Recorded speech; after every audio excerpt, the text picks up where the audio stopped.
Shana S. 45, and her daughter Dominique K. 19, face charges of criminal homicide and conspiracy in the deaths, which include 3 children. There was nothing amiss when a social worker visited the family in apartment S7 in Morrisville, PA, on February 5.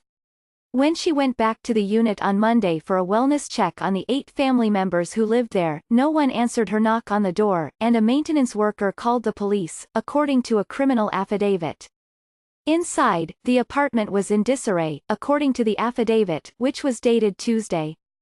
Broken glass was strewn around, and furniture was turned over, it said. And in a back bedroom, 5 people, including 3 children, were found dead, their bodies sprawled across a bed or on the floor. A woman and a teenager were found alive, disoriented, on a bed, it said. On Tuesday, the woman, Shana S. 45, and her daughter Dominique K. 19, were each charged with 5 counts of criminal homicide and 1 count of conspiracy for the deaths of their relatives, the authorities said. According to the affidavit, Shana told the police all of the apartment's occupants had spoken about suicide and wanted to die. On Tuesday, Matthew D. Weintraub, the Bucks County District Attorney, said the 2 women were charged in the deaths of Shana Decree's children, Naira Smith, 25, and Damon Decree Jr., 13.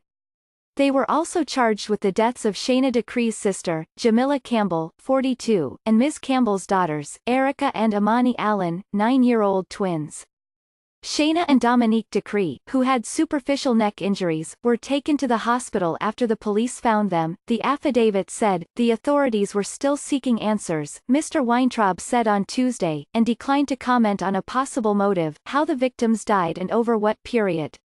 He also declined to comment further on Shana Decree's comments about suicide, or which of the victims the 2 suspects had each allegedly killed. There are no other suspects in the case, he said. I am sure you are going to ask me why this has occurred and what the motivation is, Mr. Weintraub said in the televised news conference. We are no closer to understanding that in the harsh light of day. The 2 suspects were arraigned on Tuesday and are being held at the Bucks County Correctional Facility without bail, said James O'Malley, a spokesman for the district attorney.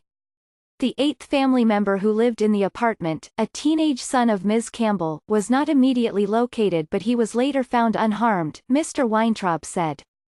Chief George McClay of the Morrisville Borough Police said Ms. Campbell's 17-year-old son, Joshua, was found staying with friends in Willingboro, NJ, the Associated Press reported.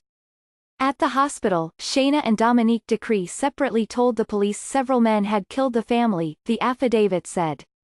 Shana Decree later changed her story, it said, telling the police that everyone at the apartment, including the 9-year-olds and the 13-year-old, wanted to die. She said, according to the affidavit, all, including the children, were talking about suicide. The 2 suspects said Ms. Campbell had killed one of the family members, and then Dominique Decree said she fatally choked Ms. Campbell, the affidavit said.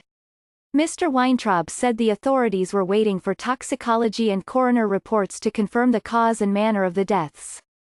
It was not immediately clear whether the suspects had lawyers. Relatives could not immediately be reached on Tuesday by telephone. It was not immediately clear why the family had been visited by the social worker, from the Bucks County Children and Youth Social Services Agency. A person who answered the phone there referred questions to the county. Julie Kelkner, the Deputy Director of Public Information for Bucks County, declined to comment on the case because it was an active investigation. Mr. Weintraub said that he could not provide a timeline of the events that had unfolded since the caseworker's visit on February 5, but that investigators were working on several theories. Frankly, we're still trying to sort everything out, he said. He appeared to be visibly shaken while providing the names of the twin girls. I wish I didn't have to report it and I wish we didn't have to deal with it, he said.